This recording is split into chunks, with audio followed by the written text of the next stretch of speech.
hurry up, please? I am. I'm hurrying. Traffic is very heavy. This idiot in front of you keeps weaving in and out. Right here? No, left. Turn left.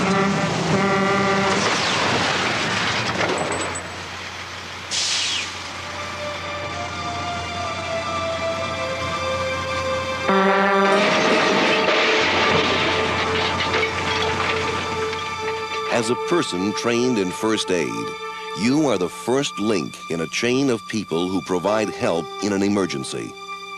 Providing the right care at the right time can make the difference between life and death. Today, you will learn how. You will learn 4 principles to help you respond to every emergency with a clear plan of action. These are the emergency action principles. Survey the scene. Do a primary survey. Call EMS. And when appropriate, do a secondary survey. Help! Hurry! Help! Hurry! Hurry, please! You will also learn how to give rescue breathing to a person who cannot breathe on his or her own. Rum, are you okay? Life-saving skills to help a person who is choking. Are you choking? Don't panic. Give him some water. Move back. How to recognize the signs and symptoms of a heart attack. What's the matter? Something on your mind? Huh? Well, you're not paying any attention to the game. Is anything wrong? Oh, no. No, it's just a little upset stomach, that's all. How about some ginger ale? Yeah, it'll be great, thanks. Are you okay? He's unconscious. Not breathing. How to perform CPR for a person whose heart has stopped beating.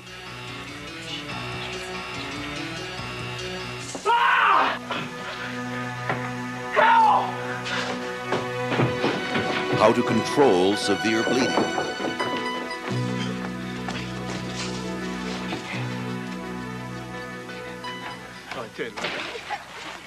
And how to care for possible broken bones. What happened? He fell. You will also learn how to recognize and care for less serious injuries that could become life-threatening if left unattended. Are you okay? Help us, please! Now relax, Simon. Please don't move. Are you okay, sir? Help us, please! Is he gonna be all right? Call an ambulance. That's 911. Tell them we have a car accident. One victim has a head injury, but is breathing. The other person appears to be okay, but she's very upset. Hey, I know first aid. Can I help? Yes, come around to the other side and take care of her. What can I do? Get in the back and hold this. Just relax, ma'am, and don't move. Please help him. So don't You touch him. guys help Don't touch him. There is car accident at the corner of Cameron and Royal. 2 people. One has a head injury and he's bleeding. Everything is going to be all right. Today, you will learn valuable first aid skills so that you can provide help in an emergency. By knowing what to do, you can make a difference. This course will teach you how.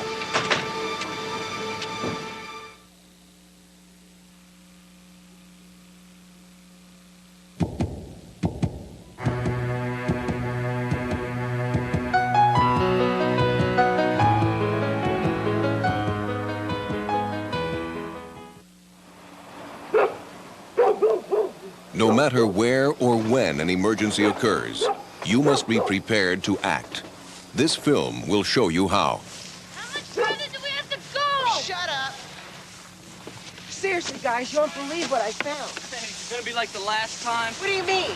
Hey, and the time before that. Hey, remember the Super Bowl tickets? Or the girl, what's her name? The one Her name was Sharon. It wasn't my fault. Oh, right. Yeah. Listen, guys, if you don't want to follow me, that's just fine with me. Look, Benny, we wouldn't be down here if we didn't want to see this thing. Hey, I know I wouldn't be down here, man. Come on, Bums Spinner. hang out down here. There are no bumps back here. Mr. Pomerino watches this place like a hawk. Kevin, I don't want your little brother coming in. Hey, my mother stuck me with him. I have to watch him. Just keep him out here. I know he's a pest, but he has to come in. I gotta take care of him. He's not coming in. All right, I'll take care of him. Spinner, you gotta stay out here. Oh, come on. Let me come with you guys. No. Look, just wait out here. We'll only be a few minutes. Hang loose, buddy, all right?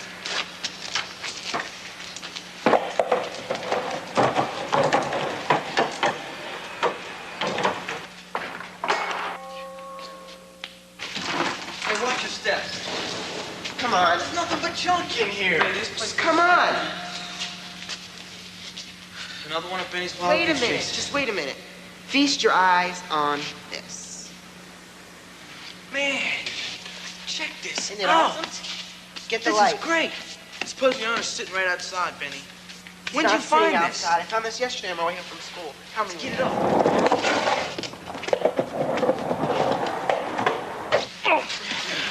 I'm getting out of here, man. I'm not getting broke. Kickstand. Come on, man. Stay and try and start it. Come on, let's try and start it once.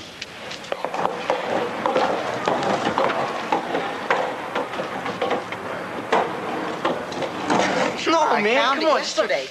I'm the one who found it. Come on, first. just It's let me mine. start it. Come on. Do you know how to start it?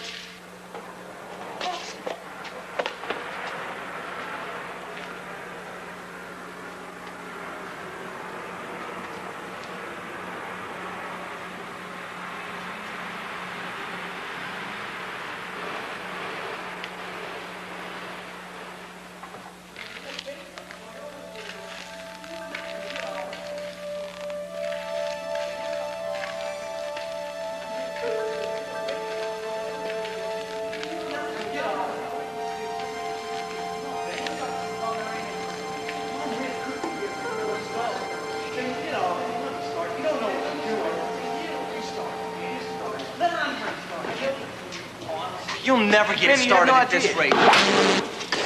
It's Paul Marino. Get out of man, here. let's get out of here. Hurry up. Oh, man. Spinner. In an emergency, you must act immediately. The difference may be life or death. What should you do first? Watch, you guys. The fire's alive. Remember the emergency action principles. Hey, let me get his arm. No, don't move him. I know what to do. Is he okay? Oh, man, I wonder what happened. Spinner. Spinner, you all right? Spinner. Come on, Spinner. The emergency action principles are 4 steps to remember when you must help someone in an emergency. Follow these steps so you will not forget anything that might affect your safety and the victim's life. Benny, go call an ambulance. It's 911. Wait, tell him he's been electrocuted and he's not breathing. Right, I'll be right back. Hurry! Hey, is there anything I can do to help? Yeah, just stay here.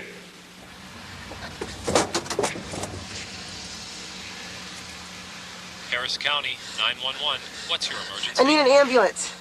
Always follow the emergency action principles in this order. Survey the scene. Do a primary survey. Call EMS. And if appropriate, do a secondary survey. Oh, man! Spinner! First, survey the scene of the emergency. Take in the whole picture. Ask yourself, is it safe to approach the victim? Is the victim in immediate danger? What happened? How many people are injured? Are there bystanders who can help? Do not move the victim unless there is an immediate danger.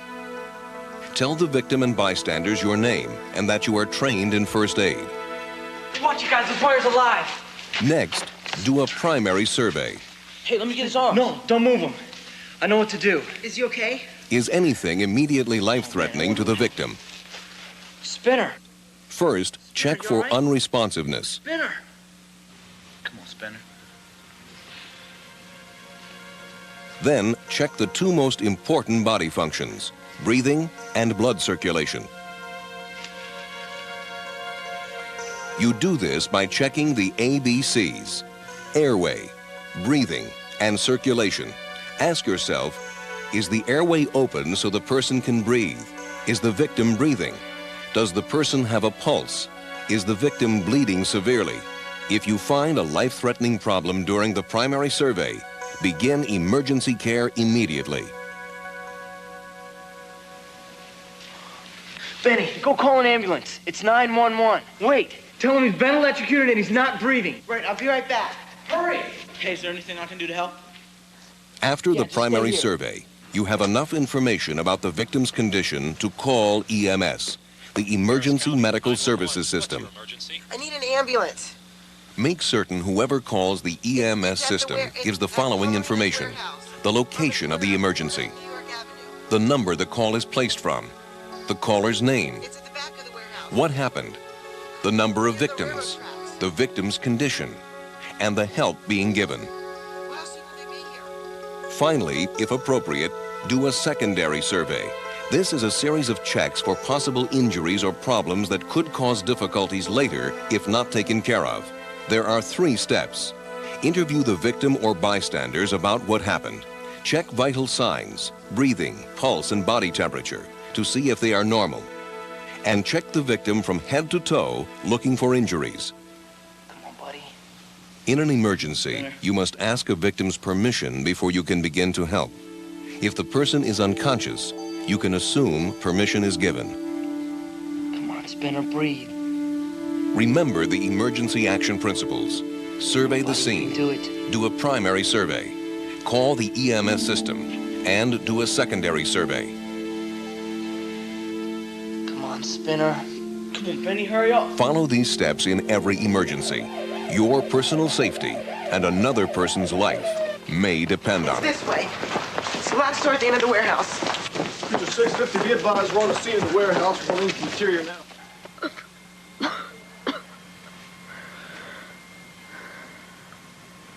All right, he's breathing now. Let me see your jacket. All right, everything's gonna be all right, 650, be Spinner. advised, I'm on the scene from the scene in this He wasn't warehouse. breathing before, but he is now. We got exposed electrical wires. Notify the power company and fire department. Spinner. Spinner. Spinner, can you hear me?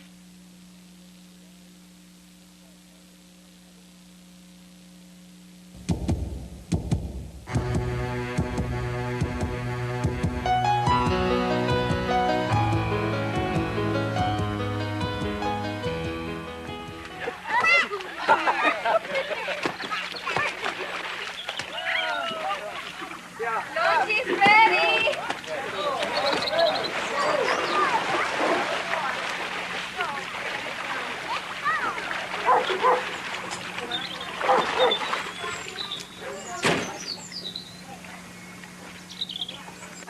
Mildred, forget the drinks.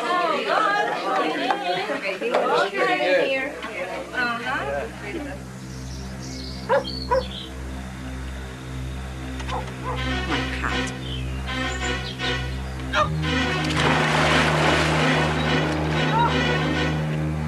Willie, where's Grandma? Still outside. Okay, I'll go and get her.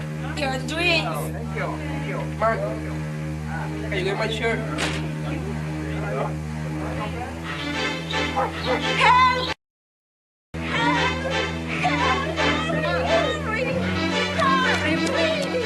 In a crisis, take in the whole picture. Then care for the victim. Rum, are you okay? Rum, are you okay? Check airway, breathing, and circulation.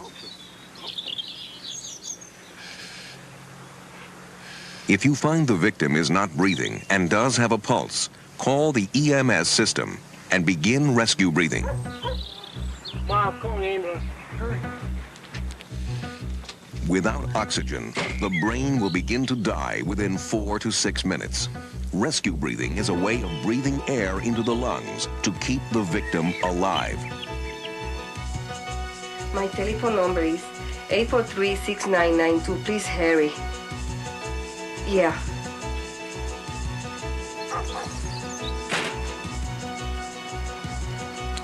The ambulance is on the way. Willie, go up to her and wait for the ambulance. Okay.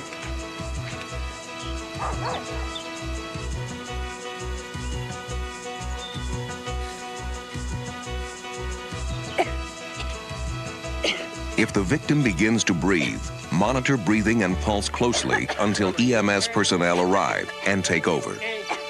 Roll the victim onto one side if he or she starts to cough or vomit. Rum, you okay? Rescue breathing is given when a victim is not breathing but does have a pulse. We're gonna take care of you. You're gonna be okay. You're gonna be fine. In every emergency, survey the scene. Do a primary survey. Call the EMS system. And if appropriate, do a secondary survey. If you find a person lying on the ground, not moving, survey the scene to see if it is safe and to get some idea of what happened. Then begin a primary survey. First, check for unresponsiveness. Are you okay? Are you okay? Help! If no response, shout for help. Roll the victim onto his or her back.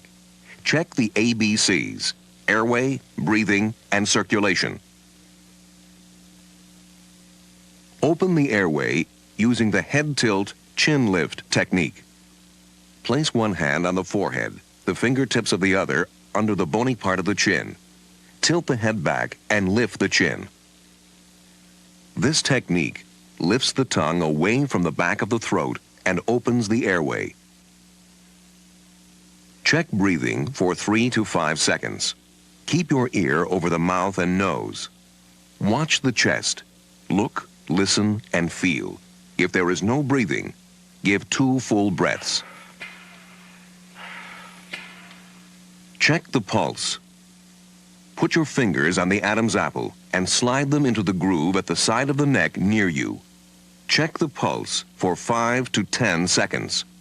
After a pulse check, you have enough information to give to the EMS system.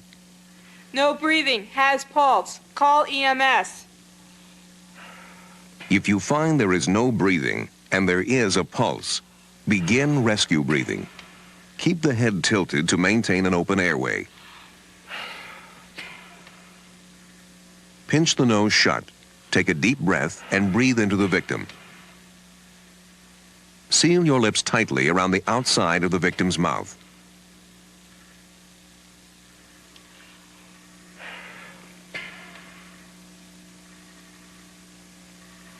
Watch the chest rise and fall.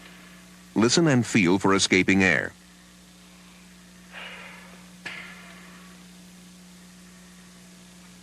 Give 1 breath every 5 seconds.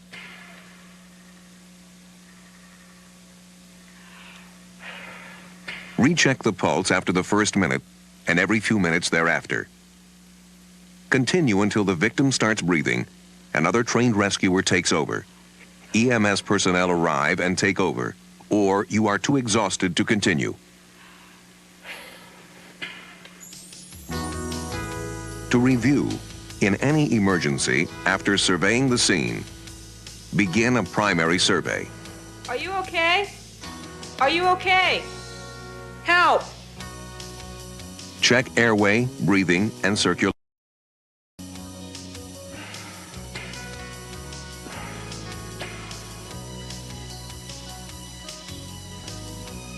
After the pulse check, you have enough information to call the EMS system. No breathing. Has pulse. Call EMS. If the victim is not breathing but does have a pulse, begin rescue breathing. Keep the airway open and give 1 full breath every 5 seconds.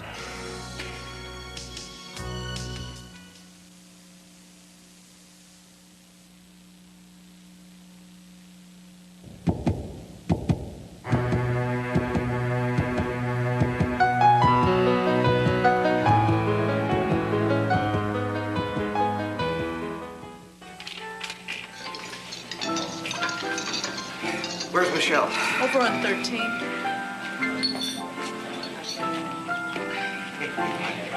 Enjoy your lunch. So with all your departments working more efficiently... Everything okay here? Fine.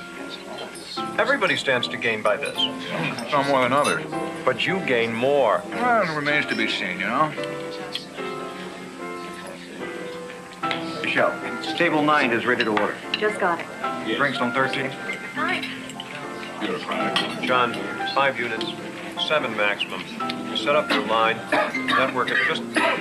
In an emergency, Are you all right? act quickly. Survey the scene and begin a primary survey by checking the airway. Are you choking? Don't panic. Give him some water. Move back. Out of the way. If a victim cannot speak, breathe, or cough, the airway is obstructed. Give abdominal thrusts often called the Heimlich maneuver. It can create an artificial cough that may expel the object.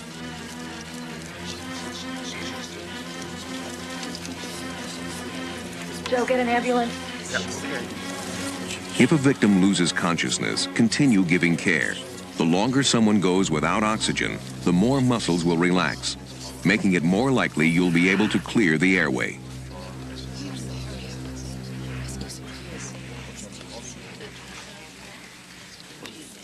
Do not stop until the object is cleared. You can inflate the lungs, or the EMS personnel arrive and take over.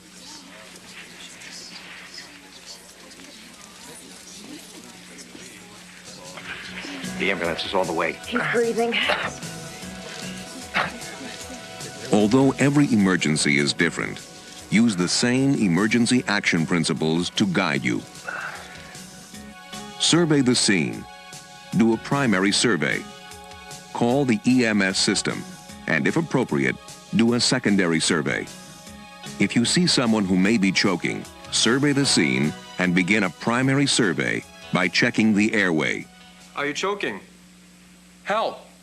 Give abdominal thrusts if the victim cannot speak or cough forcefully, or can only cough weakly and is making high-pitched noises. To give abdominal thrusts, stand behind the victim and wrap your arms around the waist. Make a fist. Place the thumb side of your fist against the midline of the abdomen, just above the navel and well below the lower tip of the breastbone. Grasp your fist. Keep your elbows out. Press into the abdomen with quick upward thrusts. Each thrust is a separate and distinct attempt to dislodge the object. Repeat until the object is expelled or until the victim becomes unconscious. If you find an unconscious victim, emergency care begins with a primary survey whether or not you suspect the airway is obstructed. Are you okay? Are you okay? Help! Open the airway and check for breathing. If the victim is not breathing and you are unable to breathe into the lungs, retilt the head. You may not have tilted the head. Give breaths again. If you still cannot breathe into the victim, the airway is obstructed. Airway obstructed. Call EMS. Give abdominal thrusts. Place the heel of one hand in the middle of the abdomen, above the navel and below the breastbone. Place your other hand directly on top of the first. Press into the abdomen with quick upward thrusts. Give 6 to 10 thrusts. Do a finger sweep. Grasp both tongue and lower jaw between the thumb and fingers. Lift the jaw.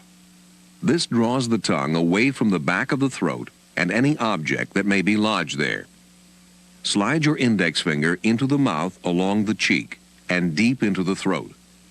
Use a hooking action to dislodge the object and remove it from the mouth.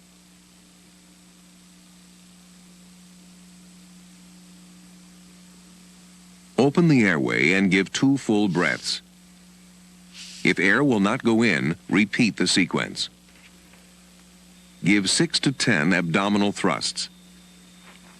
Do a finger sweep. And give 2 breaths. Repeat these steps until the airway is cleared or EMS personnel arrive and take over.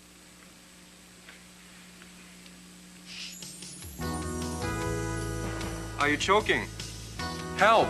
To review, if a person cannot speak, breathe, or cough, the airway is obstructed.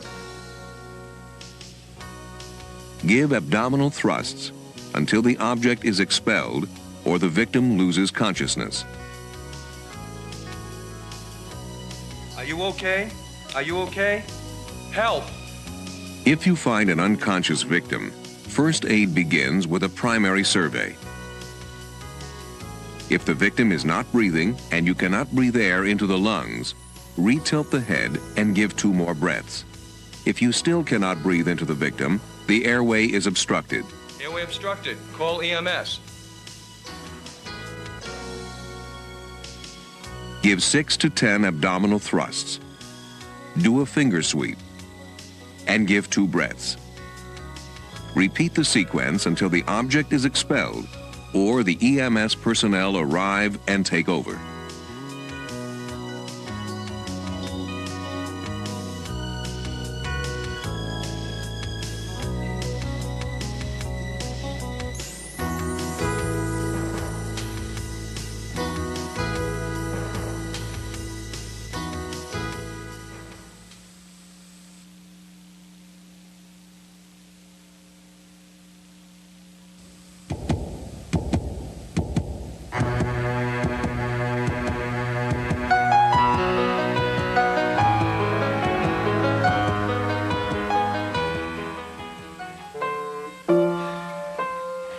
Keep at it, hon.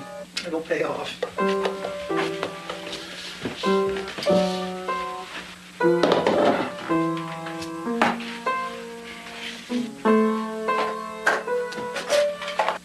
Heads up. Hey, sport. Who won?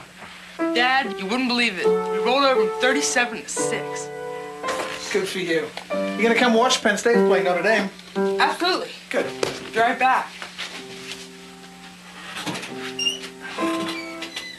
Oh, hi, hon. Hi. You need a hand? No, thanks, I got it.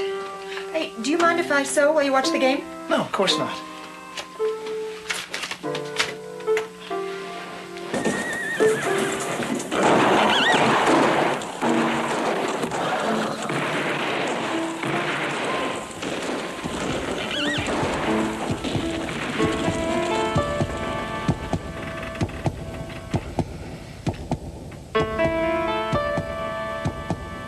When someone has a cardiac arrest, the heart stops beating and the victim collapses. The signals of a heart attack are not as obvious. This family does not know them. So, Dad, I'm gonna bet. Huh? Well, Dad, you have the wrong channel. The game's on 12. Oh, yeah. Dad, if we bet, I'll take Notre Dame if you give me 10 points. 10 points against Penn State? You gotta be kidding me. No, sir. It's even or nothing. Finds a crack, gets out across the 25 to the 27-yard line. And the Fighting Irish will open in the backfield defensively as they look at this alignment from Penn State, and DJ Dozier is out there. What's the matter? Something on your mind? Huh? Well, you're not paying any attention to the game. Is anything wrong? Oh, no. No, it's just a little upset stomach, that's all. How about some ginger ale? Yeah, it'll be great, thanks.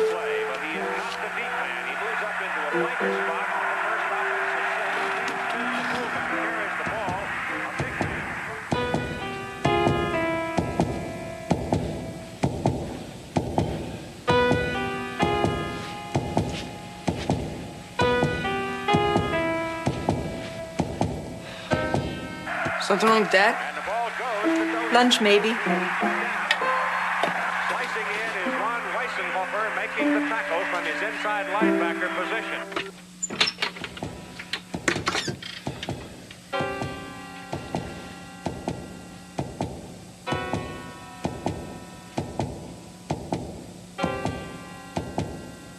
Fielded by Troy Wilson. And Wilson trying to split the coverage by Penn State. Does get it back about 6 yards. Feeling any better? 5-yard punt. What's the score? You got where it's going? Nope. On the punter.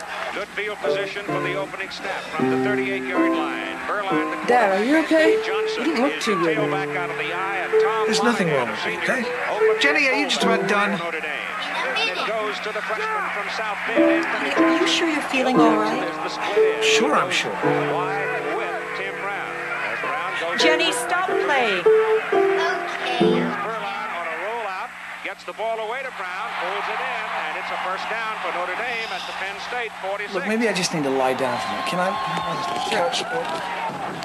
Well, they followed Sproul and Heffron right up that right side that time, too. And the Notre Dame offensive line just fired off the line of scrimmage and that time controlled it. Mark Green is now in at the tailback position for the Irish, replacing Johnson. Maybe we should call the doctor. Oh, don't be silly. Mom, I'm going over to Barb's, okay? No, honey, not now. Something's wrong. I think we ought to call Dr. Fuller. Look, forget it. Besides, he's probably not even home now. What's wrong with Dad? Look, don't worry about it, honey. Just say hi to Barb for me, okay? I'm going to call the doctor. Greg, watch your father.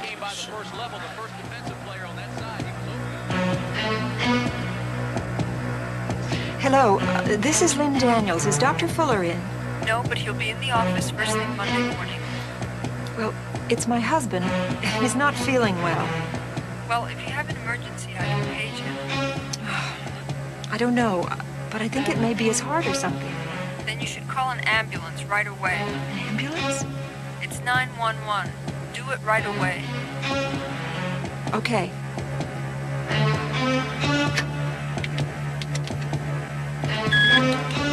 Hello. We need an ambulance. What's your address? 4516 Woodland Hills Court. What's the nearest cross street to your house? Seminary Road. What's the phone number you're calling from? 555-9023. Okay, what's the problem, ma'am? It's my husband. I think he's having a heart attack. Is he breathing? Yes, but he's having trouble. Is he awake and conscious? Yes. Does he have pain anywhere? In his chest, yes. Also, his arm's hurting. Has he ever had anything like this happen to him before? No, I don't think so. How long has he felt this way, ma'am? Not long, just maybe 10 minutes or so. All right. We have a unit on the way. Is there someone you can send out to meet the ambulance? Yes, my son. Okay. Send your son outside, and as soon as you hang up, stay with your husband. Try to keep him calm and don't move him. All right. Thank you. Oh, come on, Greggy. Dad, Dad, you're sick. We're better for later. Greggy, I'll be fine. No, I don't think so, Dad. Maybe Mom told me you're to right. watch. Okay. I'll take it easy. Greg, honey, go outside and watch for the ambulance. All right. Sweetheart, turn the TV off. Ambulance? I don't Look, need... sweetheart, I called the doctor. He wasn't in. They suggested that I call an ambulance. I think it's a good idea. So just stay calm until it gets here. No, we can't be too careful. It's gonna be all right.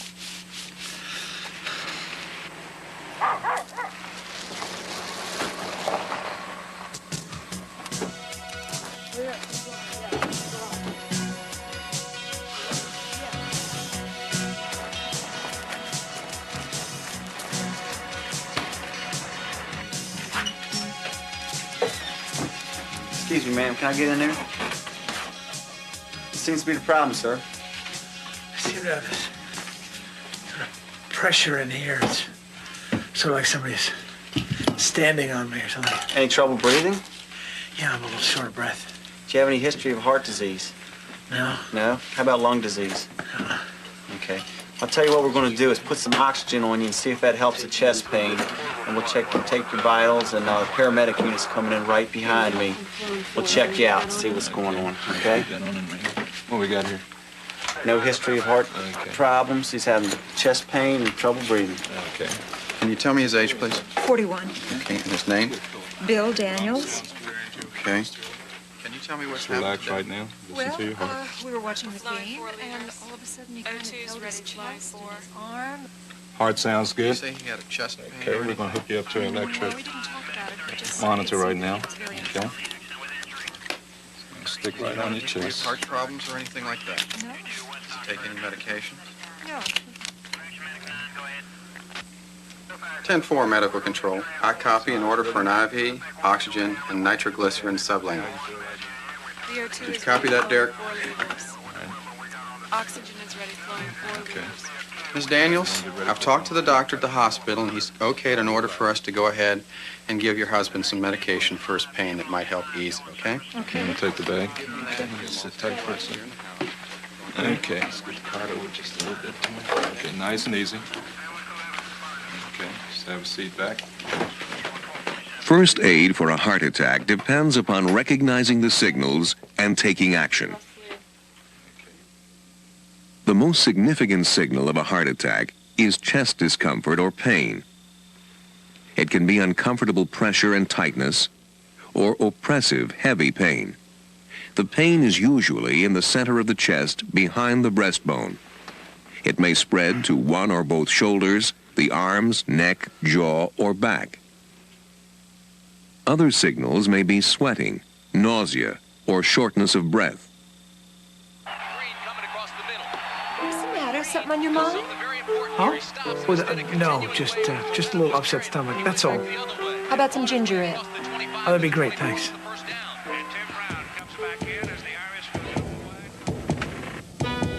Many victims deny they are having a heart attack. They will come up with other excuses to explain what they feel.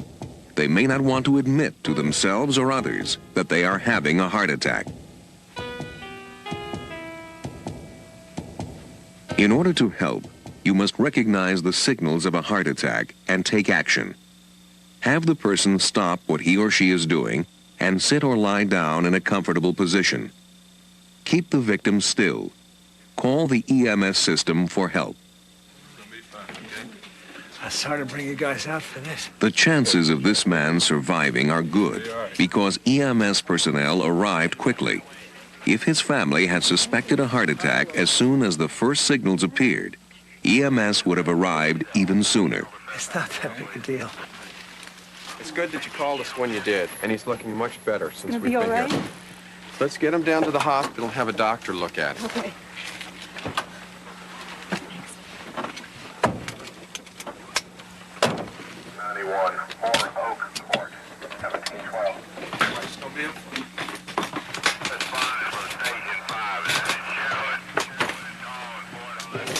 Several factors increase your risk of heart attack. Some you can't control. A history of heart disease in your family. If you are male. If you are elderly. And if you are black. There are factors you can control. Cigarette smoking. High blood pressure. High blood cholesterol. Lack of exercise. Obesity. Uncontrolled diabetes. And stress. Just reading this list won't reduce your risk of cardiovascular disease. It takes your effort and a doctor's guidance. Heart attacks seem to strike suddenly, but the conditions that cause them may build up silently for years. You can help reduce deaths from cardiovascular disease by recognizing the signals of a heart attack and taking action. But even better, you can reduce your own risk by learning what causes heart attacks and how you can change your habits to prevent them.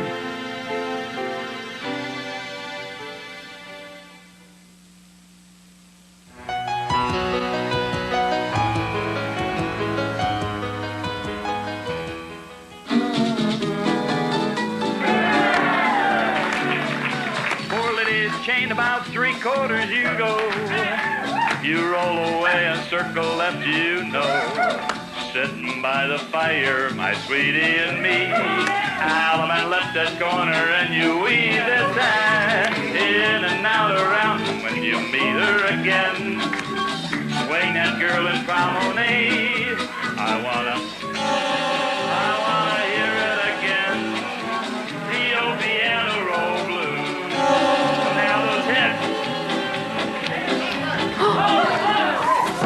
He needs help.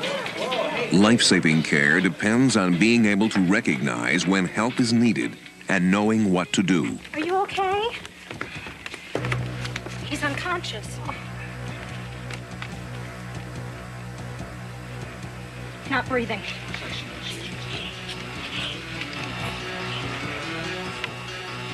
If during the primary survey you find a person is not breathing and has no pulse, Any pulse? the victim is in cardiac arrest. The heart has stopped beating. No pulse. Dad, call EMS. CPR must be started immediately. It is a combination of rescue breathing and chest compressions. 12, 13, 14. By breathing into the victim, you keep the lungs supplied with oxygen. By compressing the chest, you keep blood circulating, and blood carries the oxygen to the brain, heart, and other parts of the body. 11 and 12 and All the body's living cells need a steady supply of oxygen to keep it alive. To be effective, breaths and compressions must be performed at a regular rate. 12, 13, 14, 15.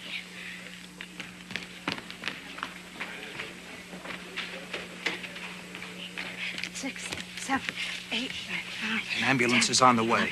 12. Want me to take over? 14, 15.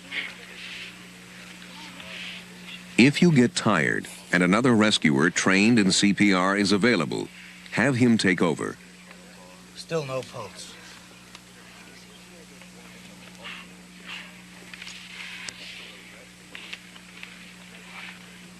And 3, and 4, and 5, and 6, and 7, and 8, and 9, and 10. Continue CPR until the victim's heart starts beating.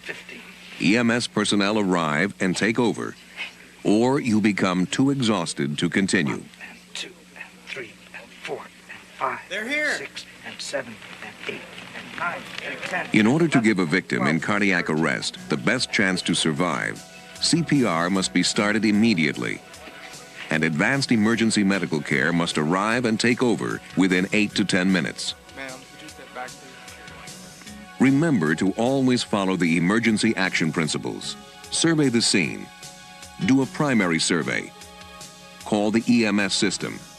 And if appropriate, do a secondary survey. To begin a primary survey, check for unresponsiveness. Are you okay? Are you okay? Help! If no response, shout for help and position the victim if necessary. Open the airway. Look, listen, and feel for breathing for 3 to 5 seconds. If the victim is not breathing, give 2 full breaths. Check the pulse for 5 to 10 seconds. If the victim is not breathing and has no pulse, call EMS and begin CPR. No breathing, no pulse. Call EMS. In order to give effective compressions, your hands must be in the right place. To find the compression point, follow the lower edge of the rib cage up to the notch where the ribs meet the breastbone. Keep your middle finger on the notch. Place the heel of your other hand on the breastbone next to your index finger.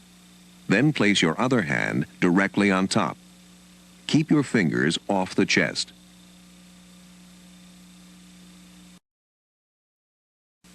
To give compressions, keep your shoulders directly over your hands. Lock your elbows. Keep your arms straight. After 15 compressions, open the airway and give 2 full breaths. Repeat the cycle. Compress the chest of an adult 1.5 to 2 inches. Give compressions at the rate of 80 to 100 per minute.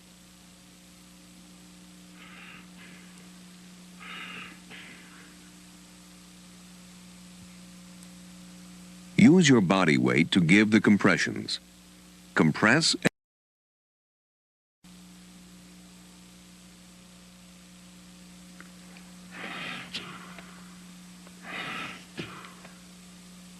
Relocate the proper hand position each time you begin compressions. Keep repeating 15 compressions and 2 breaths. After the first 4 complete cycles, check the pulse. If there is no pulse, continue CPR. Start with 2 breaths. Check the pulse every few minutes from then on. If another trained rescuer arrives on the scene, make certain the EMS system has been called. I know CPR. EMS has been called. Can I help? Take over CPR. The first rescuer finishes the cycle with 2. The second rescuer then checks the pulse for 5 seconds. If there is no pulse, give 2 breaths and start CPR.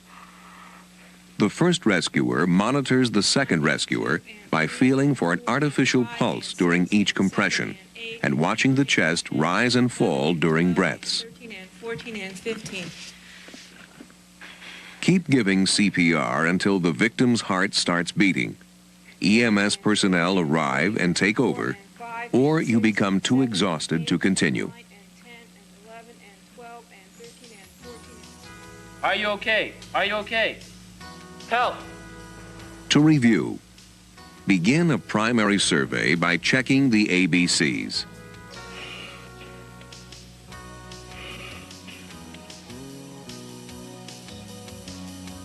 If an unconscious victim is not breathing and has no pulse, call the EMS system and begin CPR. No breathing, no pulse. Call EMS.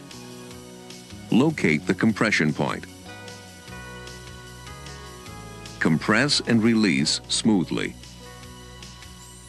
Keep repeating 15 compressions and 2 breaths.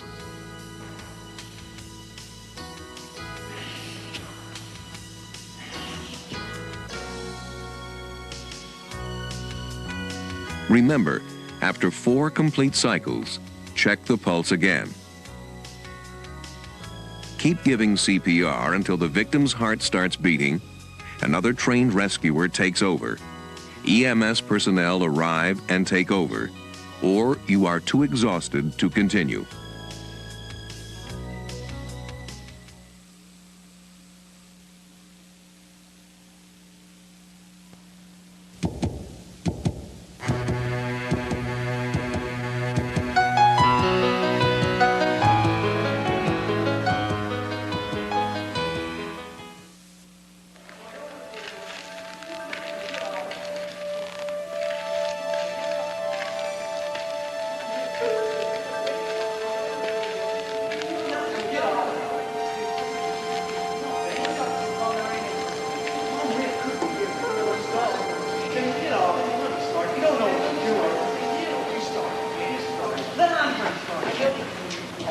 You'll never get started at this rate. It's Paul Marino. Get out of here. Get out.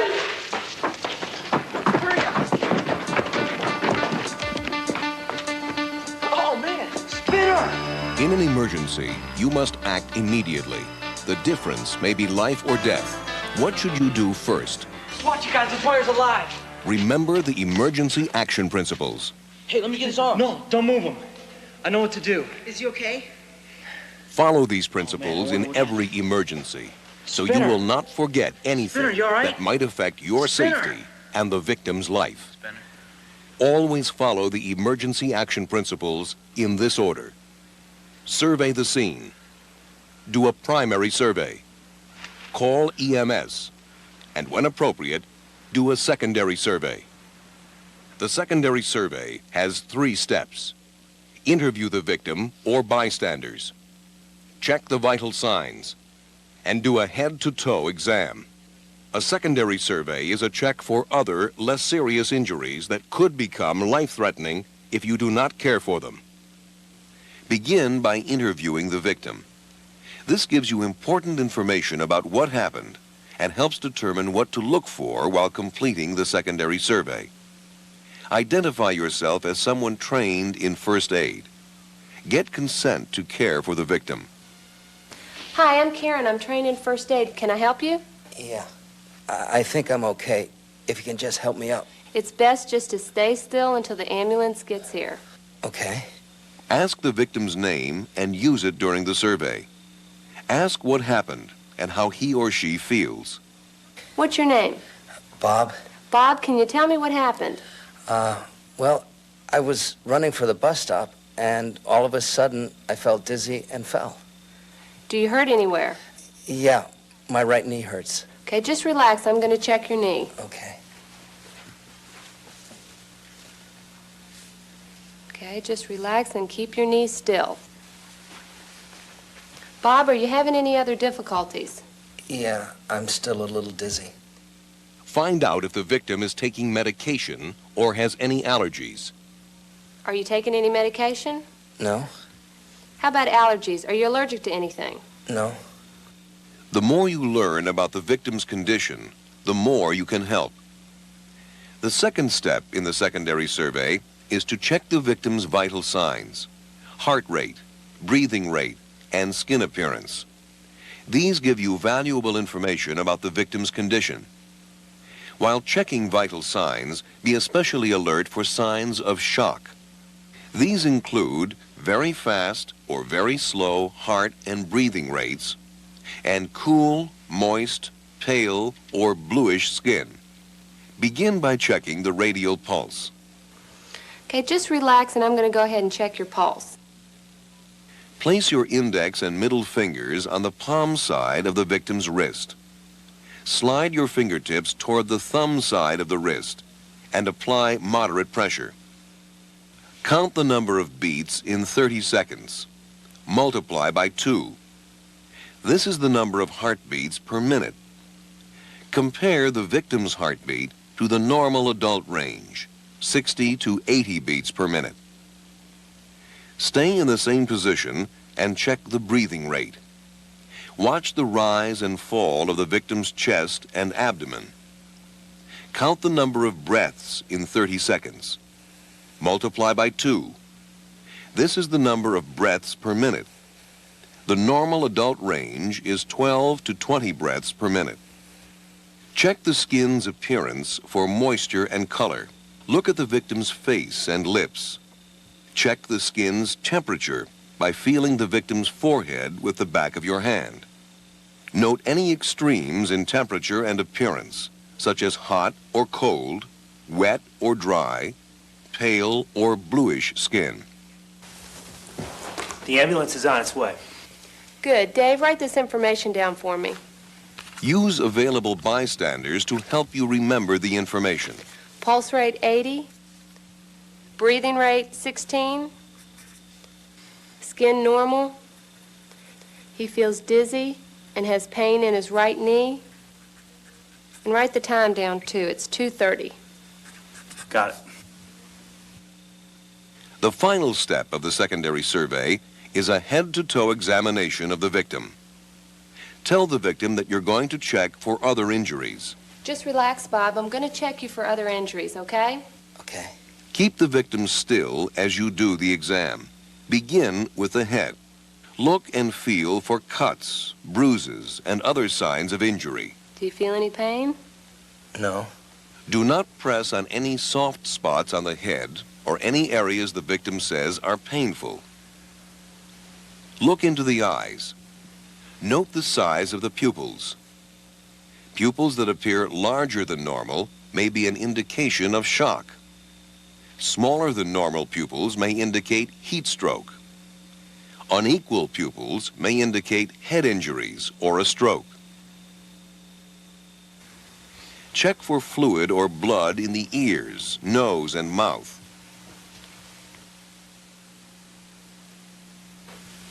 Look and feel lightly for signs of injury to the neck. Are you having any pain in your neck? No. Do not press on the spine. How about here? No. Feel the collarbones and shoulders. Press against the chest to check the rib cage. Any pain here? No. Okay, Bob, I'm going to be pressing on your stomach. Let me know if there's any pain. Okay. Press gently on the victim's stomach with the flat part of your fingers. Pain, tenderness, or rigidness could mean internal injuries. It hurt here? No. Okay, Bob, I'm going to go ahead and check your shoulder and arm. Okay. Next, examine one arm at a time. Have any pain? No. Start at the shoulder and Any work pain? down to the fingers. Ask the victim to wiggle his or her fingers. Bob, can you go ahead and move your fingers for me? Lack of movement may suggest possible nerve damage. Good. Just relax. I'm going to check your other arm now. Have any pain here? No. Bob, can you go ahead and move your other fingers for me? Good. Press on the hips.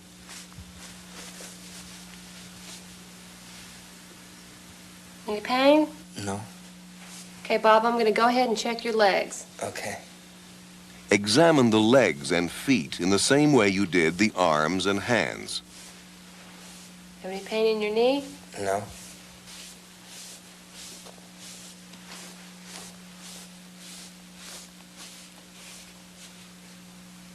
Ask the victim to wiggle his or her toes or feet. Bob, can you go ahead and move your toes for me?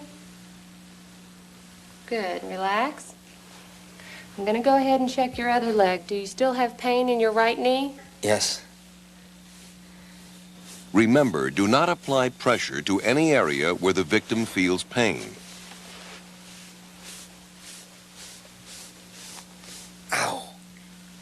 Okay, you're having some pain right there?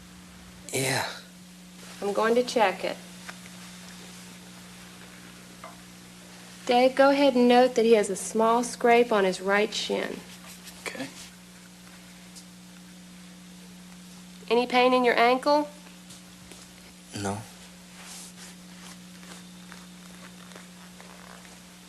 Bob, can you move your toes for me?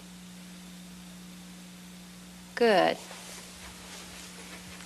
Just relax, Bob, and the ambulance will be here any minute. Okay. After you finish the secondary survey, care for the most serious injuries first. Continue to comfort the victim until EMS personnel arrive. To review, the final step in the emergency action principles is the secondary survey. Begin by interviewing the victim to find out what happened and how the victim feels. What's your name? Bob? Bob, can you tell me what happened? Well, I was running to the bus stop. Next, check the vital signs: heart rate, breathing rate, and skin appearance. These give you important information about the victim's condition. Be especially alert for signs of shock. You have any pain here? No. Finally, do a head-to-toe exam to check for other injuries. Start at the head and work your way down the body. Look for cuts, bruises, and other signs of injury. When you finish, care for the most serious injuries first. Continue checking the vital signs, noting any changes. Reassure the victim until EMS personnel arrive.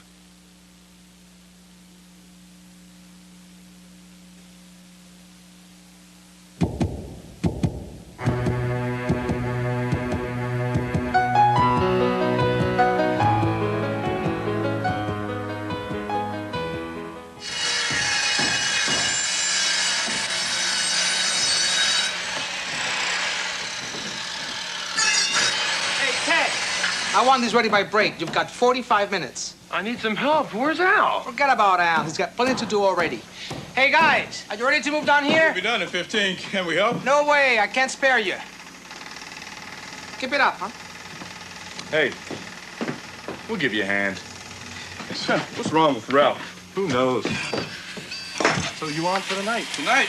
Well, don't tell me you forgot. Well, I mean, I already got the tickets, man. Help! Ah! Help!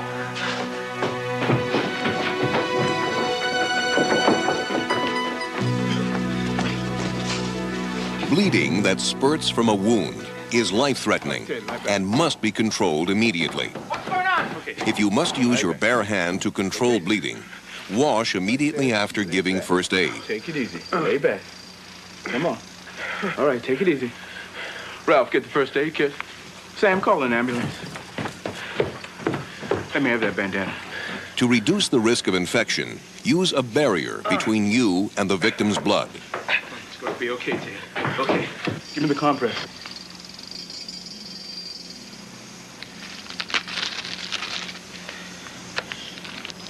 Come on, come on. Somebody get me something to keep his leg raised. Ambulance is on its way. Great.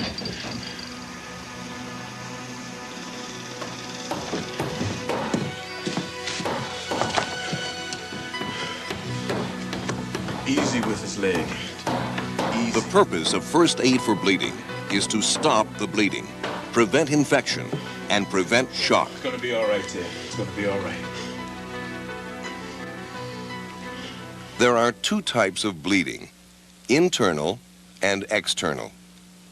Internal bleeding can occur when blood vessels are broken within the body. This can often appear as a bruise. External bleeding occurs with open wounds, injuries in which the skin has been torn. To control external bleeding, follow these steps. Apply direct pressure. Elevate the wound.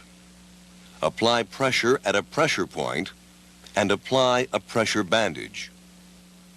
First, apply direct pressure on the wound. Guard against disease transmission by placing a barrier, such as a latex glove, plastic wrap, or a sterile dressing between your skin and the victim's blood. If you do come in contact with the victim's blood, wash immediately after caring for the victim. Next, elevate the wound above the level of the heart, but only if you do not suspect a fracture and it does not cause pain to the victim. If the first dressing becomes soaked, do not remove it. This may cause the wound to bleed freely. Instead, cover the wound with additional dressings.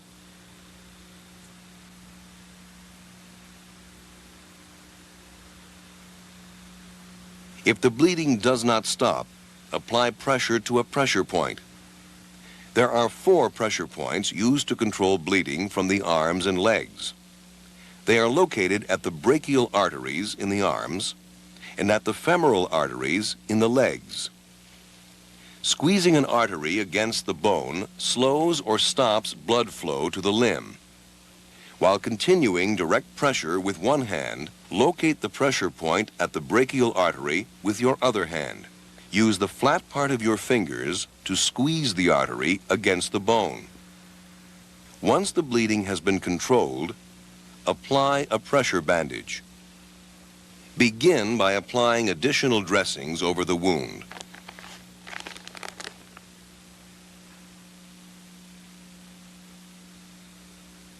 Use a self-adhering roller bandage to hold the dressings in place. Start by securing the bandage.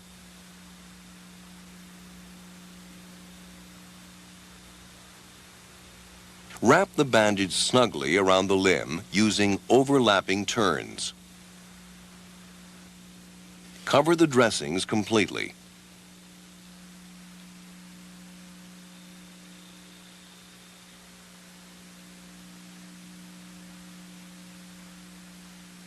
Tie the bandage over the wound.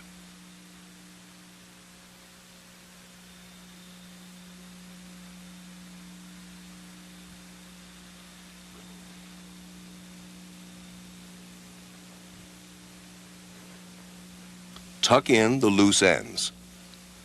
Make sure the bandage is not too tight by checking the radial pulse and the appearance of the fingers. If there is no pulse, or if the fingers are bluish, the bandage is too tight. First aid for bleeding also means caring for shock.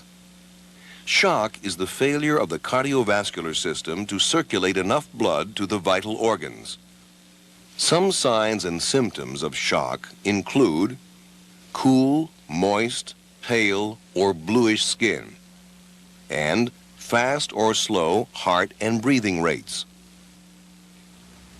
Place a shock victim in a lying down position to improve blood circulation. If you are certain the victim does not have a head, neck, or back injury, elevate the feet and legs 8 to 12 inches. It is important not to overheat the victim, but do guard against chill if necessary. If the victim vomits, place him or her on one side to avoid blocking the airway with fluids. If you suspect a head, neck, or back injury, keep the victim lying flat. If the victim has trouble breathing, place him or her in a semi-reclining position. Monitor the vital signs and reassure the victim until EMS personnel arrive. To review, first aid for external bleeding has 3 goals: control the bleeding, prevent infection, and prevent shock. To control bleeding, apply direct pressure. When possible, use a barrier between your hand and the wound. Elevate the wound above the level of the heart if you do not suspect a fracture and it does not cause pain to the victim. If direct pressure and elevation do not stop the bleeding, apply pressure to a pressure point.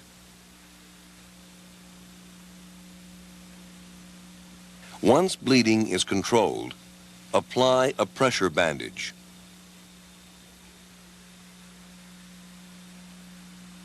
Finally, care for shock. Position the victim according to the injury. Monitor the vital signs and reassure the victim until EMS personnel arrive.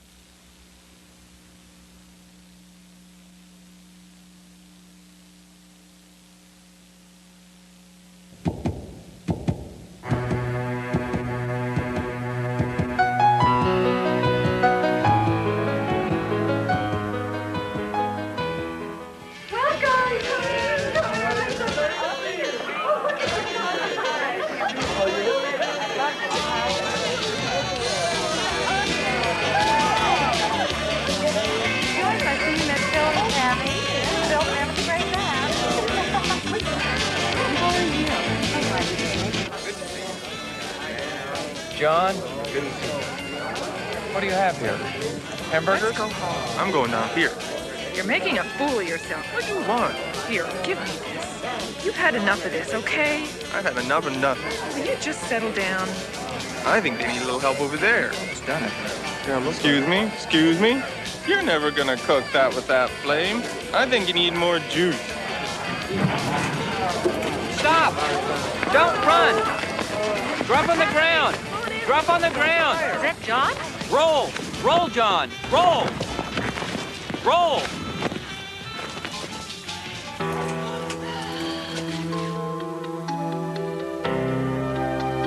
Burns are frequently a result of careless behavior and can cause severe injury and even death. The severity of burns depends on their depth, size, and location. In this unit, you will learn how to care for different types. By knowing what to do, you may be able to help prevent a burn from becoming a life-threatening injury. 3 principles to follow when caring for burns are: prevent shock, reduce pain, and prevent infection. The severity of a burn depends on its depth or degree, size, and location.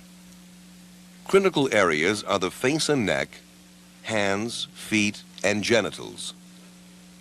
Burns are also more serious when they are spread over large areas of the body or combined with other injuries. Burns are often classified by their depth or degree: first, second, and third. First-degree burns are the least severe. The signs and symptoms are redness, mild swelling, and pain. Second-degree burns are deeper, with redness, severe pain, and blisters. Blisters may be open or closed. Third-degree burns are the most severe. The burned area may look white or charred. The victim may have either severe pain or little pain. This studio filled with glamorous merchandise, fabulous and exciting bonus prizes, including this. Experience the sporty, stylish. Did you see my purse, honey? Yeah, it's right out here.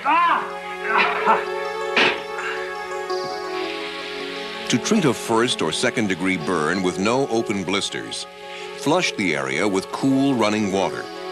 This reduces swelling and pain and prevents further damage to the skin.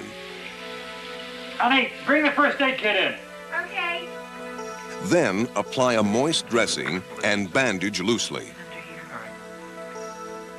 To care for a third-degree burn or a second-degree burn with open blisters, cover the burn with dry, sterile dressings.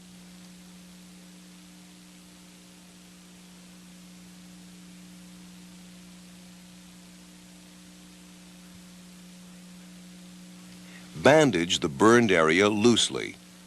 This helps prevent infection and reduces the loss of body fluids from the burned area. Do not use water on a third-degree heat burn because it increases the risk of shock. Bandage the burned area completely. Morning, Lucille. Keeping busy. Busy as usual. That's great.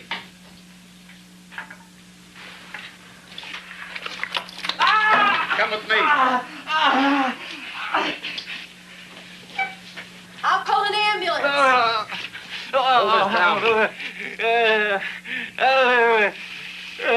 Help me get your clothes off. A chemical burn is dangerous because a chemical keeps burning for as long as it is in contact with the skin. Call EMS immediately. Use lots of running water to flush all of the chemical from the skin. Remove all affected clothing and jewelry. Continue to flush a chemical burn for 15 to 30 minutes. If chemicals get into an eye, flush the chemicals out with lukewarm water. Position the victim's head so the injured eye is lower than the healthy eye. Run water from the nose outward. An ambulance is on the way. Cover chemical burns with dry, loose dressings. Continue to monitor the victim's ABCs and care for shock.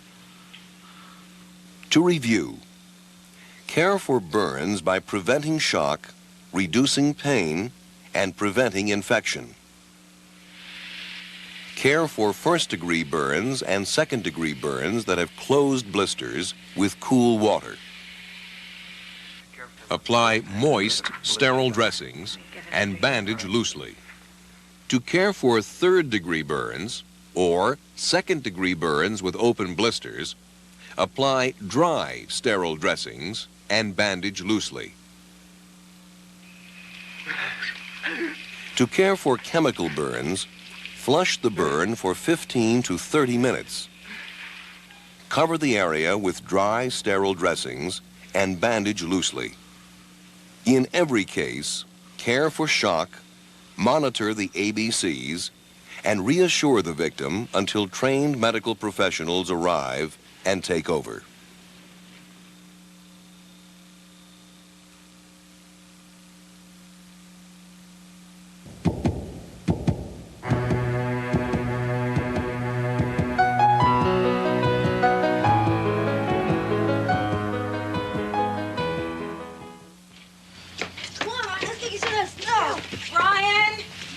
Your gloves? Thanks. I'll be finished by noon, Mrs. Fleischer. Will there be anything else? I don't think so, but thanks anyway.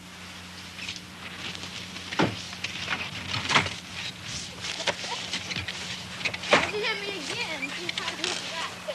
Hey, stop throwing that.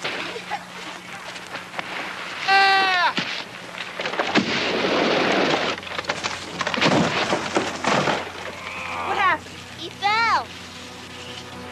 My knee. So don't move it. Lie still. Go to the sleeping bags. And my coat. So don't move it. Lie still. Ryan, we'll call an ambulance. The number's on the phone. Does it hurt anywhere else? You're gonna be fine. You know it hurts. It is often difficult to know if an injury is a fracture, dislocation, sprain, or strain. If you are unsure, care for the injury as a fracture. Did you feel anything break when you fell? The ambulance is on the way. Doing great. A fracture is a break or crack in a bone. Some signs and symptoms may include the sound of bone snapping, Unzip that one. a grating sensation, Doing just. obvious deformity, pain and swelling. You're doing great. First aid for dislocations, sprains, and strains is the same as fractures. Do not move the victim unless necessary. Immobilize the injured area. Then care for shock and monitor the ABCs. Lie still. A fracture is a broken or cracked bone. In a closed fracture, there are no visible wounds. In an open fracture, the bone may extend through the skin. Open fractures are more serious because of the high risk of infection. Signs and symptoms of a fracture include swelling, discoloration, pain, tenderness, and inability to move the injured part. First aid for suspected fractures includes controlling any bleeding that may be present, splinting the injured body part, and caring for shock. Splinting is a process of immobilizing a fracture. To splint a forearm fracture, begin by checking the radial pulse on the injured arm. This tells you if there is circulation below the injury. Minimize movement of the injured body part. Place a splint, an object such as a board, under the injured forearm. If possible, have the victim or a bystander hold it in place. Place a soft object, such as a roll of gauze, in the palm of the hand. This keeps the hand in its natural position. Next, tie the splint to the arm using 2 triangular bandages folded into cravats. Thread the 2 cravats under the splint. A splint must immobilize the injured area and the joints above and below it. In this case, the elbow and the wrist. Movement at a joint can cause movement at the break. Tie the first cravat at the elbow. The ends should be tied on the underside of the board. Leave the injured area uncovered. Tie the second cravat at the wrist. The splint should be snug, but still allow blood flow to the wrist. Recheck the radial pulse. If there is no pulse, or if the fingertips look bluish, the splint is too tight. Redo the splint. Another way to secure a splint is to use a roller bandage. Begin at the elbow. Roll the bandage over the arm with overlapping turns. Finish at the wrist, leaving the injured area uncovered. When the splint is complete, make a sling. Open a triangular bandage. Thread one end under the injured arm and over the shoulder on the uninjured side. Bring the other end over the injured arm and over the opposite shoulder. Raise the victim's hand about 4 inches higher than the elbow. Keep the fingertips exposed. The point of the sling should rest behind the elbow. Tie the ends of the sling at the side of the neck opposite the injury. Place a pad under the knot.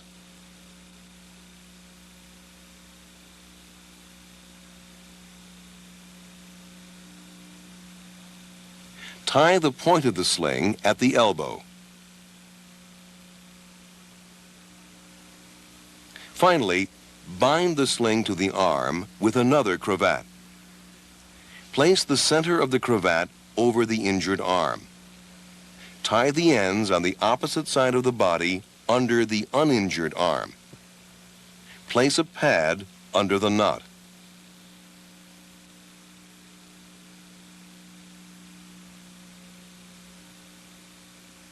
If you suspect the victim has a broken leg, you can splint the injured leg to the uninjured leg. Do not move the injured leg, in this case, the left leg. Thread 5 cravats under the legs, at the thighs, just above and below the knees, at the lower legs, and at the ankles. Do not cover the injured area with a cravat. Place padding, a blanket or pillow, between the legs.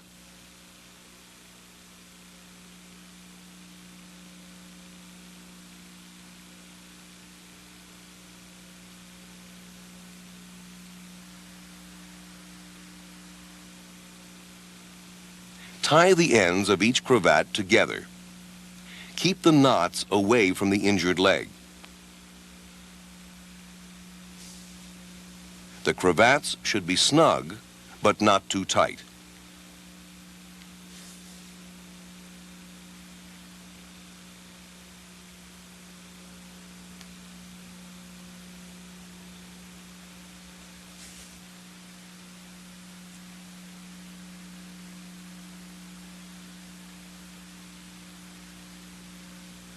If you suspect the victim has a broken ankle, leave the footwear in place.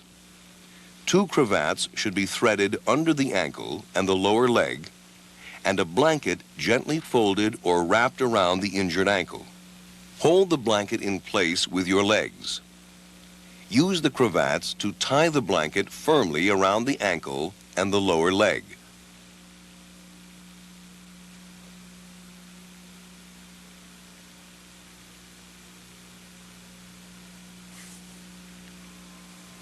Tie a 3rd cravat around the foot.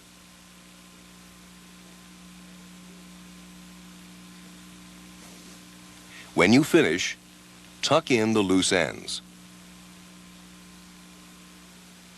Other common household items, such as pillows, newspapers, or magazines, can also be used to splint a fracture. Commercial splints are also available, such as wire ladder splints, air splints, and semi-rigid splints. To review, first aid for suspected fractures includes controlling bleeding, splinting the injured body part, and caring for shock. Remember the basic principles of splinting. Splint only if you can do so without causing more pain to the victim. Minimize movement of the injured body part. Immobilize the joints above and below the fracture. Do not place a cravat or tie a knot over the injured area.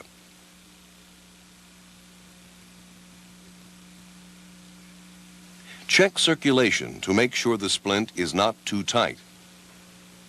Finally, place a sling on the injured arm and bind it to the chest with a cravat.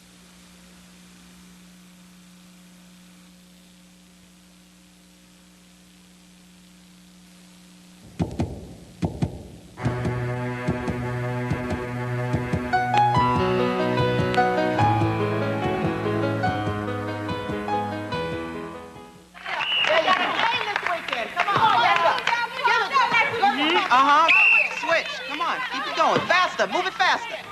Get it over. Good one. Good one.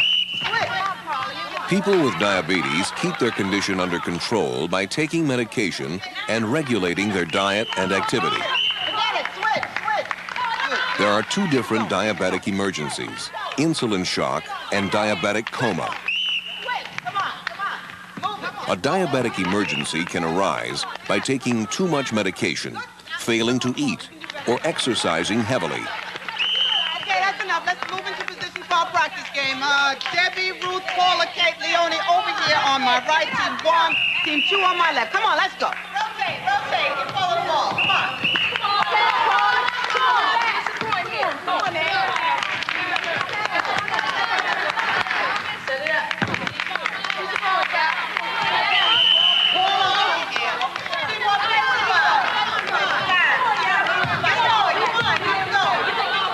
I'm sorry, Coach. I just can't seem to get things going today. Paula, are you feeling okay? No, I have a bad headache. Did you eat today? No, I didn't get a chance to because I had a final. Did you take your medication? Yes. Some signs and symptoms of insulin shock include fast breathing, dizziness, weakness, sweating, and headache. Edith, call an ambulance and tell them I think we have a diabetic emergency. The signs and symptoms of diabetic coma are similar, but develop more slowly.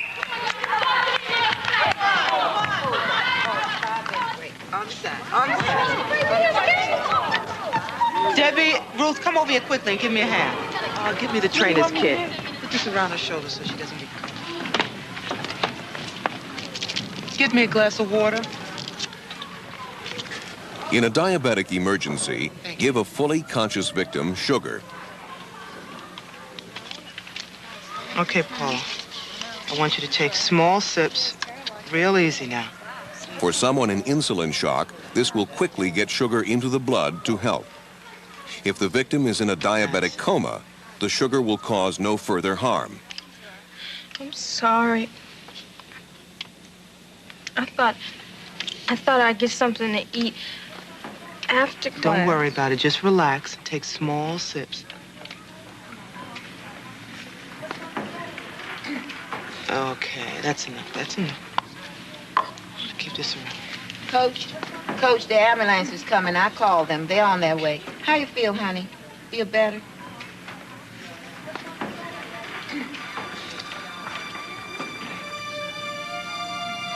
Diabetic emergencies are not uncommon. By knowing what to do, you can help.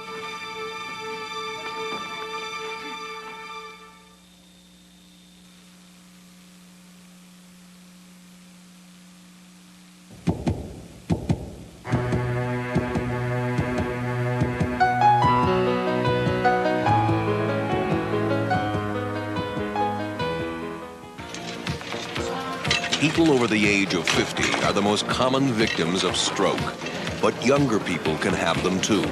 I don't know, Tom. If the market takes a dive, like it did last week, I'm in big trouble. I mean, really big trouble. Don't worry, it's up 18% for the year. You know what the problem is? It's these short-term takeover speculations. I mean, they're absolutely no good for the market. I mean, everything becomes valueless. You know what happens when they catch up, don't you? Everybody takes a bath, including me. Man, I'm getting a headache. Third quarter will be better. I don't think so. Take a look at these interest rates here. Haven't even peaked yet. I mean, this is bad news. Ah, man. Will you please calm down and stick with your program?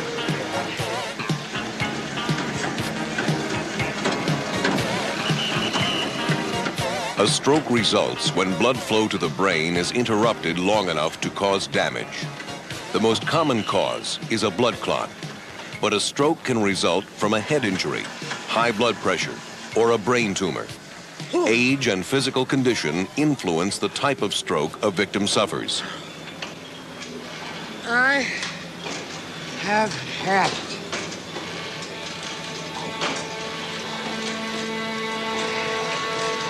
Whew.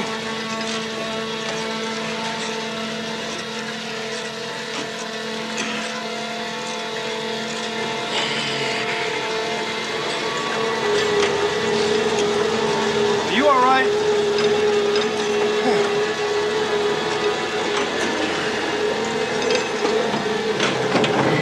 Do you need some help? Lost my balance. Ben, what's wrong? Ben, call a trainer. In every emergency, care begins with a primary survey. Ben, are you okay? Help me roll him over. Okay. What happened? I'm not sure. He looked real weak when he came off the bike, and I was talking with him, and he collapsed. Is he okay? Check the airway, breathing, and circulation. Call EMS. Call EMS. Tell him that we've got a guy and he's unconscious, but he's breathing. Right, okay. Did he say anything about chest pain? No. He did say he had a headache. He's been awfully tense lately. Ben, just relax. We're getting you help. There's going to be an ambulance coming. Some signs and symptoms of a stroke include numbness of the face, arm, or leg, often on only one side of the body, weakness, headache, dizziness and confusion, difficulty speaking, and unconsciousness.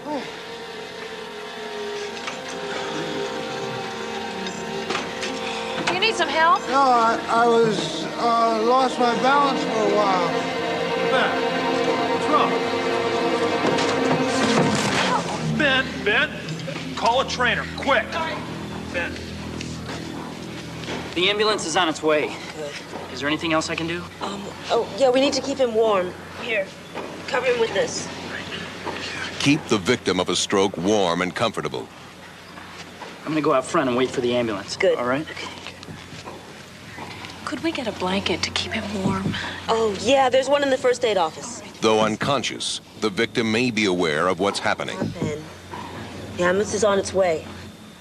Comfort and reassure the victim until help arrives.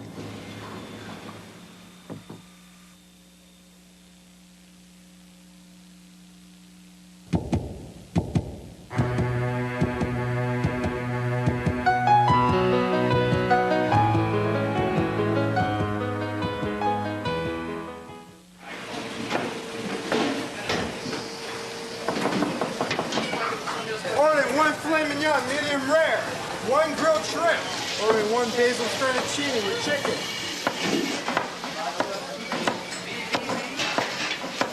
Don't take my order. It's gone. Hey, Michael, how's the soup today? About an 8.5. That's not bad. How about yourself? Me, 9.5, maybe 10. I feel great. You always do. How do you do it? It's in my blood. One of the lucky ones, I'll tell you that. Here's my order. 2 soups, 2 salads, 1 house, 1 vinaigrette, 2 angel hair pastas, 1 fish, 1 filet medium well, 2 mixed grill, and 3 Cornish hens. Got it. You got it? I got it. All of it? Brian orders up. 2 soups, 2 salads, 1 house, 1 vinaigrette, 2 angel hair pasta, 1 fish, 1 filet medium well, 2 mixed grills, 3 Cornish hens, 2 turtle doves, 1 partridge, and 1 pear tree.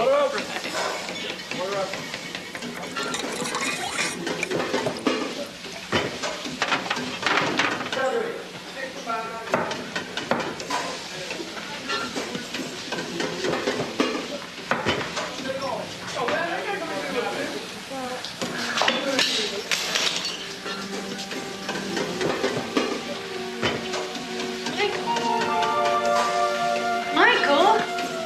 What's wrong? Can you hear me? Oh, God. Oh, Brian, help. Give me some towels for his head.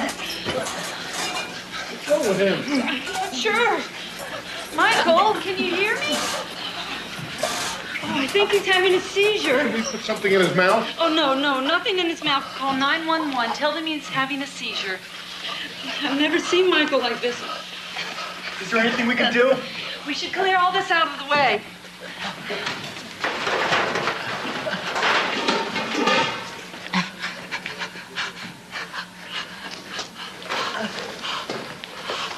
He's calming down.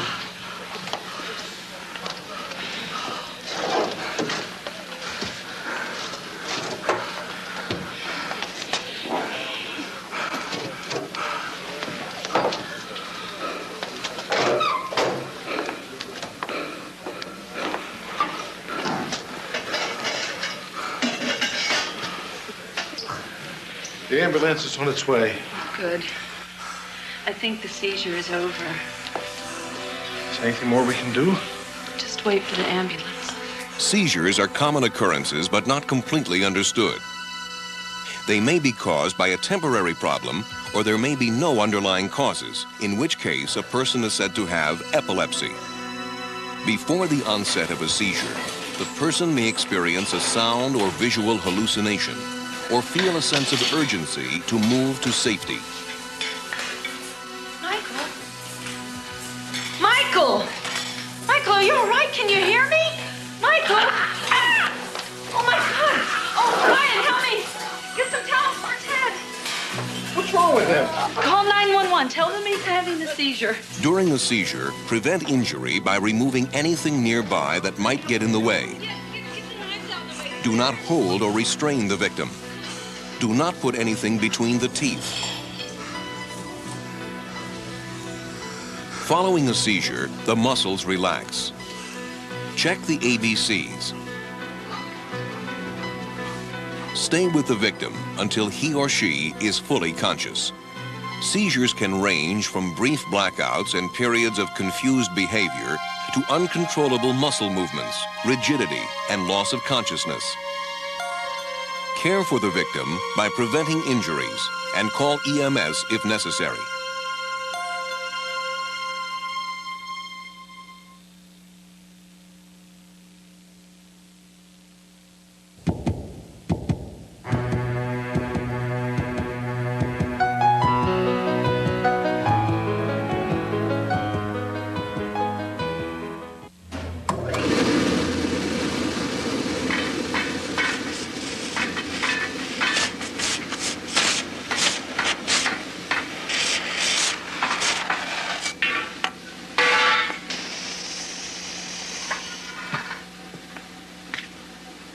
We get another 4 hours worth of work. I didn't think this job was going to take that long. That next brace got to be 36.5 inches long. Let's see, where was I? Chapter 8 in your best-selling novel. Take a look at that.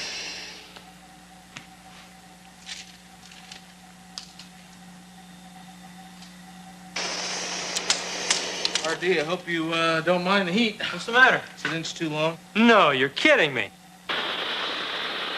Let's see, Chapter 8. Now, you want a drink of water? I'm all right. Well, by now, our protagonist was getting a little suspicious of our darling Judith. I mean, she was beautiful, right? Beauty wasn't going to keep him out of jail. No, it was murder they did. And he knew somebody was trying to set him up. His friends warned him about her, but he wouldn't listen. Every night, he'd swim across the lagoon, stand outside her window. The hot air burning up everything in sight.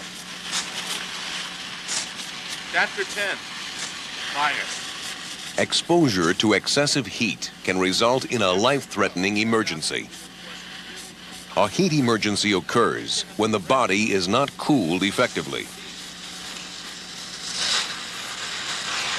What did he find You there? stand this heat. Here's a practice. You want to take a break? No, I'm all right. Hey, you really ought to take a break. It's getting awful hot in here. I want to get this done. I'm not really thirsty. Okay. I'll be back in 10. All right.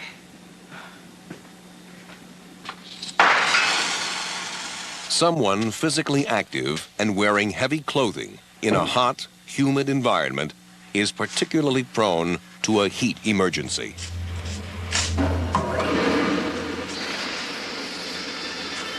Heat exhaustion is the most common type of heat emergency. If not cared for, it can lead to a life-threatening emergency called heat stroke.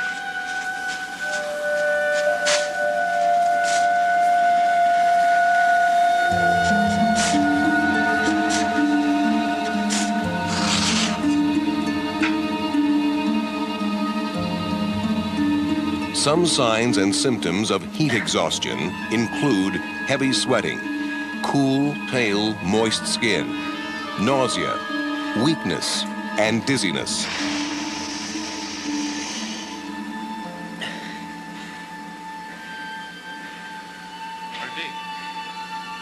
RD, what's the matter? Come on, we gotta get you out of here.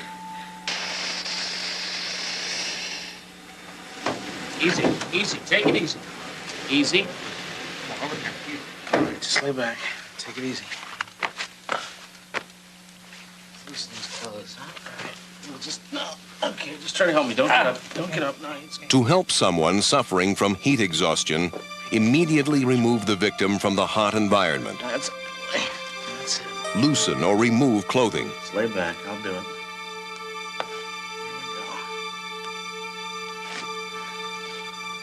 You stay here. Then, cool the victim. Apply cold packs or cool, wet towels. We're gonna have some wet towels. It's gonna be cold at first, but you're gonna feel better. Here we go. Just lay back. Okay. Okay, it's cold, I know.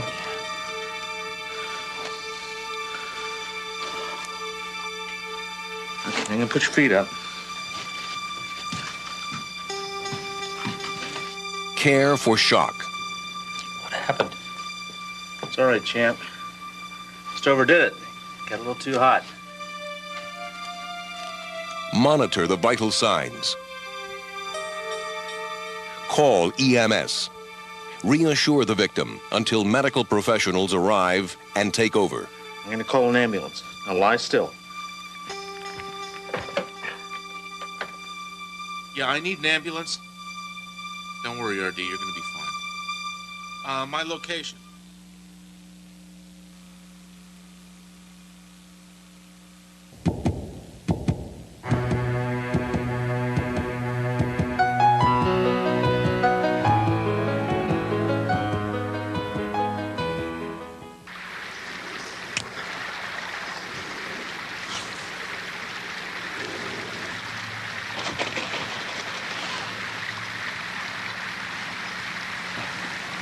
It's got a lot colder. You nearly froze up there. No sanitary?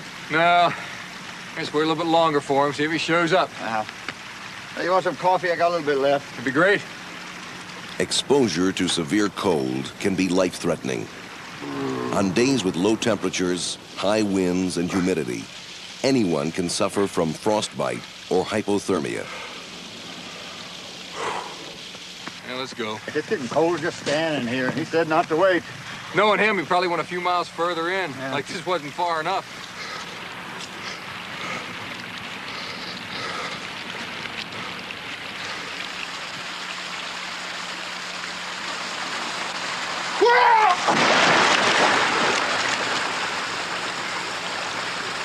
Man, I can't believe this. Oh.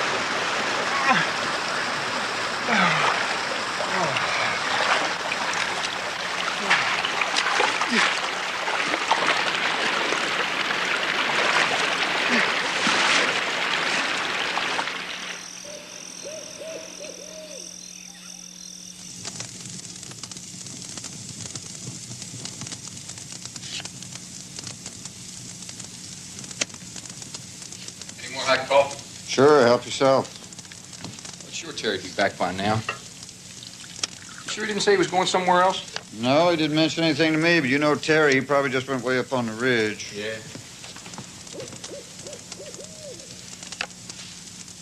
Wait a minute, there he is. Look at him. He's staggering around like a drunken fool. What? Terry never drinks while he's hunting. Something's wrong. Yeah, I think you're right. Hey, Terry, where you been? You had us worried. You all right? Hey, buddy, you okay? What? Come on. You're soaking wet. Come on, let's get him inside. Let's go in the creek. You're here, buddy. You're here. Come on, Terry. Come on, let's get him in here near the fire. We gotta get the rest of these wet clothes off of him. Yeah, get his pants off before we set him down. Okay, you got it? I got him. Fellas, that warm. All right, I know you did, buddy. Sit him down. First aid for hypothermia must begin immediately. Get the victim out of the cold and into dry clothing. Then warm the body slowly. A victim of hypothermia goes through several stages as the condition worsens. Some signs and symptoms include shivering, confusion, dizziness, weakness, impaired judgment, and impaired vision.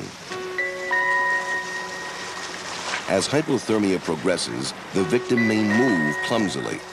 In later stages, he may stop shivering. Without proper first aid, the victim will gradually lose consciousness. Pulse and breathing will slow down, and the victim will eventually die. Go get your jacket and my knit hat. And see if you can find some sleeping bags, blankets, something. Several factors increase the harmful effects of hypothermia. Wet clothing, fatigue, being very young or very old, smoking, and drinking alcohol. That's it. I fell in the water. I know you. Here's everything I could find. Here, let's put it down here in front of the fire. Yeah, good. Okay. Here we go. Easy does it, buddy. Easy does it. There we go. Do not give a victim of hypothermia anything to eat or drink unless he is fully conscious. How about some hot coffee, huh? Get him warm inside. No, not yet. You go start the car, get the heater turned on. As soon as it gets warmed up, we got to get him to the hospital. Okay. You hang in, Terry. We're going to get the car, get you to the hospital. Continue to care for the victim by monitoring the ABCs. Call EMS or transport the victim to a medical facility as soon as possible. By knowing what to do, you can provide help to someone who has been exposed to severe cold.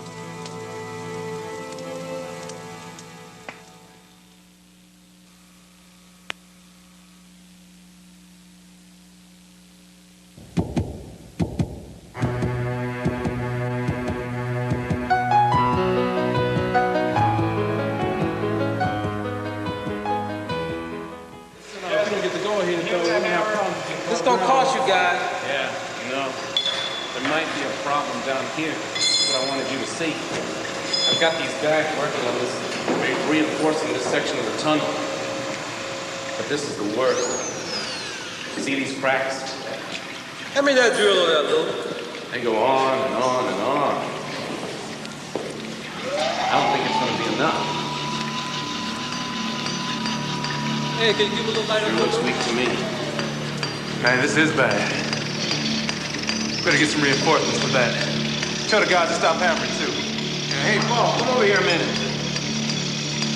Causing vibrations in the walls. This could be dangerous. What can I do for you, Calvin? Yeah, get those guys to put their hammering. Hold it, they're walking! Step, the rest of that stuff might be coming down. In an emergency, do not move a victim unless it is absolutely necessary. Get me out of here! My legs fit! Go help Lou, I'll get Jesse. Move someone only if there is immediate danger to you and the victim. These guys out of here, this whole place might come down. Calvin, get that off. You okay? Move victims quickly and carefully to safety. Lou's unconscious. I'm getting him out of here. Provide support to the neck and spine. Use available bystanders to help. Okay, let it down.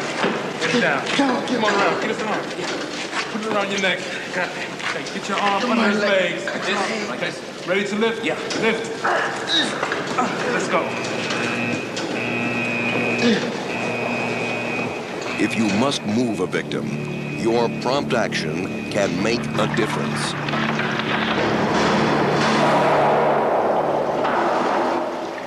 If you must move a victim, follow these general principles.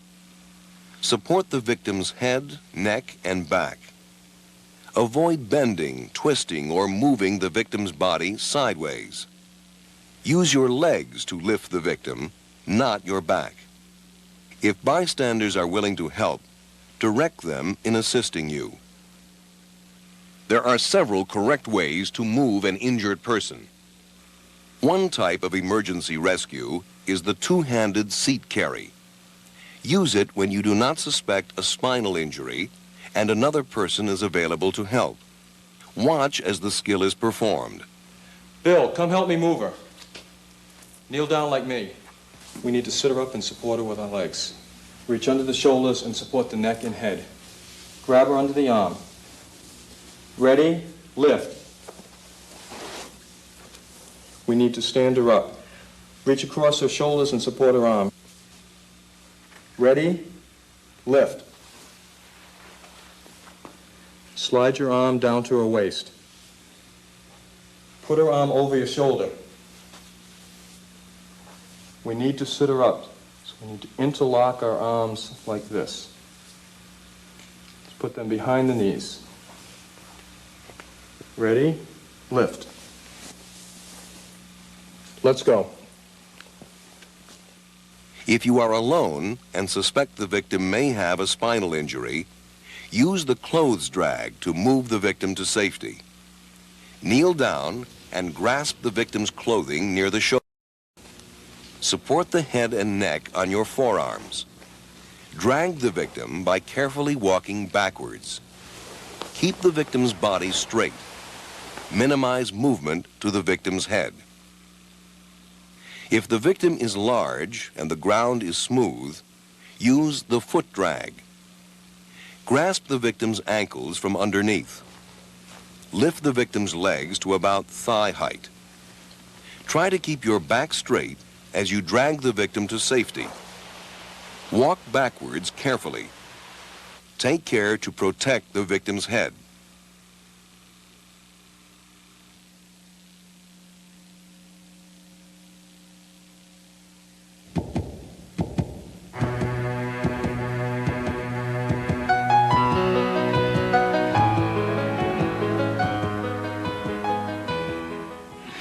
Quit picking at that turkey. I don't believe you didn't get enough to eat for dinner. Honey, would you please take that to the downstairs refrigerator for me, please? Oh, and don't forget to take the family picture before everybody goes home.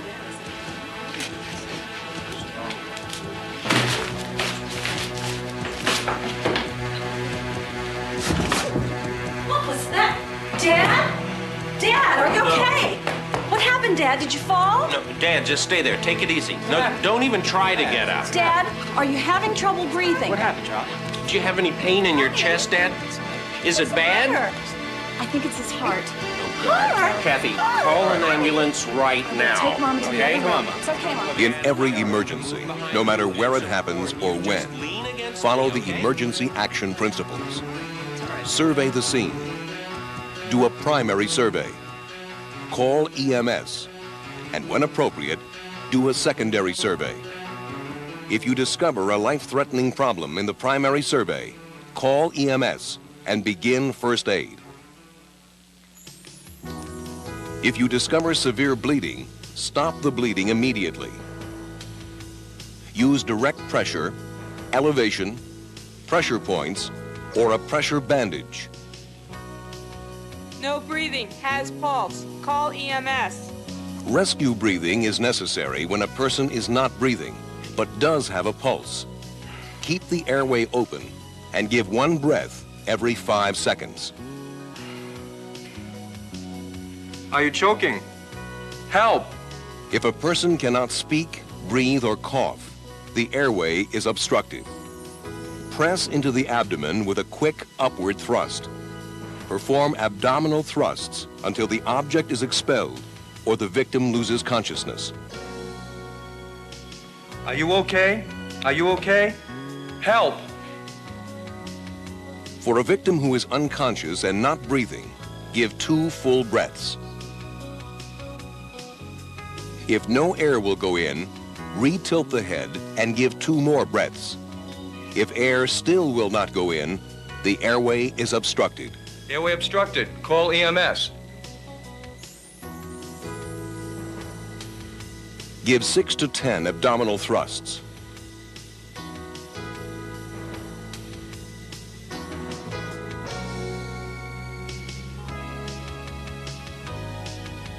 Do a finger sweep. And give 2 breaths. Continue this sequence until the object is removed or EMS personnel arrive and take over. No breathing, no pulse. Call EMS. If a person is not breathing and has no pulse, begin CPR. Give compressions at a rate of 80 to 100 per minute. Compress and release smoothly. After 15 compressions, give 2 breaths.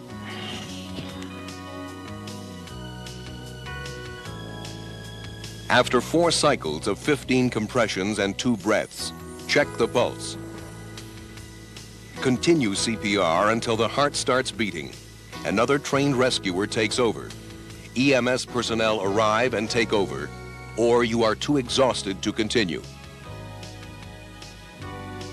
When appropriate, do a secondary survey. Interview the victim. What's your name? Bob? Bob, can you tell me what happened? Well, I was running to the bus stop. Next, check the vital signs: heart rate, breathing rate, and skin appearance. Finally, do a head-to-toe exam to check for other injuries.